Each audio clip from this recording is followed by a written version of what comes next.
Hey everybody, what's going on, and welcome to Guns N' Roses Central, and today we're going to be talking about 5 things you didn't know about Slash's Snakepit. So we're talking about the 1995 lineup of Slash's Snakepit, not the 2000-2001 lineup.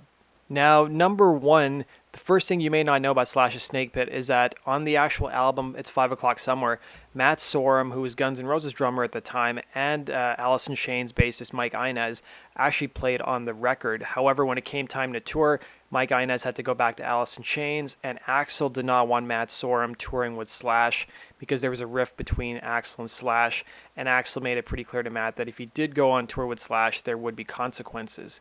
So instead, Slash had to look for a new bassist and drummer. He didn't have to look very far, though. He enlisted drummer Brian Tichy and bassist Jason Lomenzo, who were actually in Zakk Wylde's band Pride and Glory at the time. So on December 10th, 1994, Pride and Glory played the last show of their tour in Los Angeles. With Lomenzo already having left the band in November and being replaced, Slash joined them on stage to perform the Hendrix songs Voodoo Child and Red House.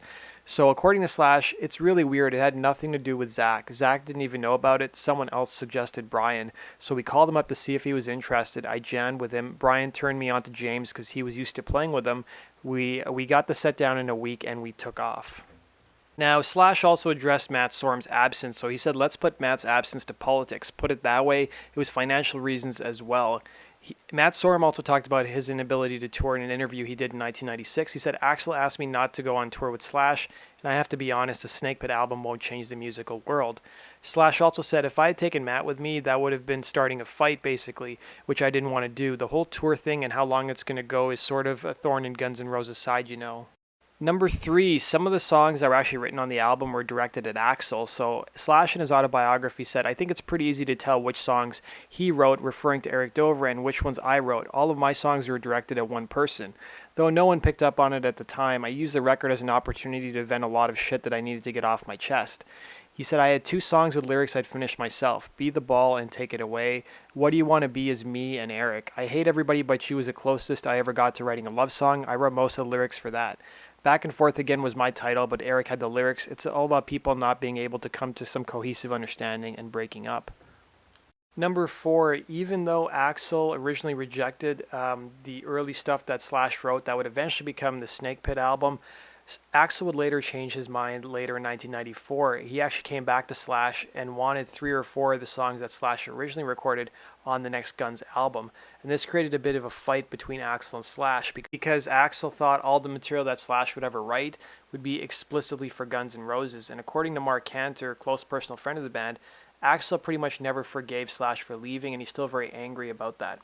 And at one point, according to Slash, Axl didn't like the songs, and then all of a sudden he wanted them, and the Snakepit record was already done. That set Slash off, and Slash was like, what the F is that?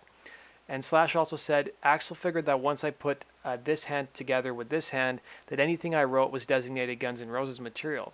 He was just amazed I could take off like that, because I'm always there. With Guns, it's just like I'm always there, and it sort of shocked him. And according to Slash, the actual album took about 4 weeks from start to finish, and that was something that Axl had a hard time believing, that anybody could produce an album that quickly. And the fight between Axl and Slash didn't end there. So according to numerous interviews that Slash did in 1995 when he was promoting Slash's Snakepit, at one point Axl threatened lawsuits against Slash from releasing those 3 or 4 songs on the Snakepit album. So according to Slash, from a 1995 Crying interview, he said, legally it's all verbal stuff. We've never gone into litigation of any kind with this. Axl just thought that the songs were rightfully Guns because they were written with the intention of them being Guns N' Roses songs. I disagree. And Slash said, and that's where we got threats of lawsuits and this, that, and the other. And this was summarized in an MTV report that you guys can view here. Guns N' Roses, but guitarist Slash has just released his first solo album. It's 5 O'Clock Somewhere is what it's called. He calls his band Slash's Snakepit, but it has a few Gunners in it, keyboardist Dizzy Reed and drummer Matt Sorum, as well as ex-Gunner Gilby Clarke. And they're playing songs that could have turned up on a GNR album and that led to some of the much-rumored recent friction between Slash and Axl Rose, as Slash told us recently. I played some of the stuff for Axl, and he didn't seem to take to it too well, so I kept it. And I mean, it could have been Guns N' Roses material at the time if he'd been really into it, but that wasn't the musical direction that he wanted to go in.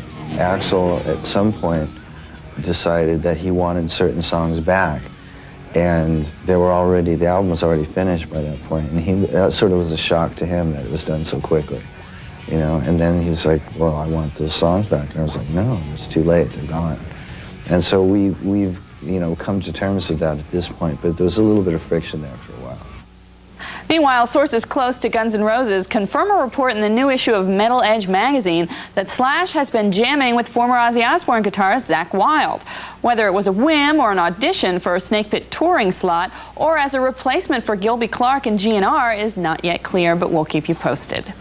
And number 5, Eric Dover wasn't Slash's first choice for lead singer. In fact, he was the 41st person to audition for the actual band, and Matt Sorum and Slash didn't agree on the choice of Eric Dover, and this created a bit of friction between the both of them.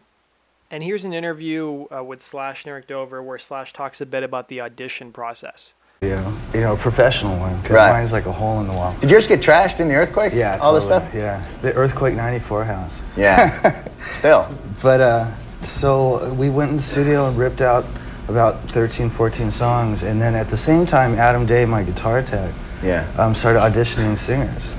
So this was an audition this is number situation. Eric came 41 by. right here. Yeah. You were number 41? I popped in for a friendly visit. Uh-huh. So it's an exciting gig for you guys. You're traveling the country in a van. So that does it for today's video, guys. I hope you enjoyed that. Please let me know your comments down below. Are there any other interesting facts about Slash's Snakepit that maybe I didn't cover? Let me know in the comments section. Hit the like button if you enjoyed the contents of this video, guys. And be sure to subscribe if you love Guns N' Roses as much as I do.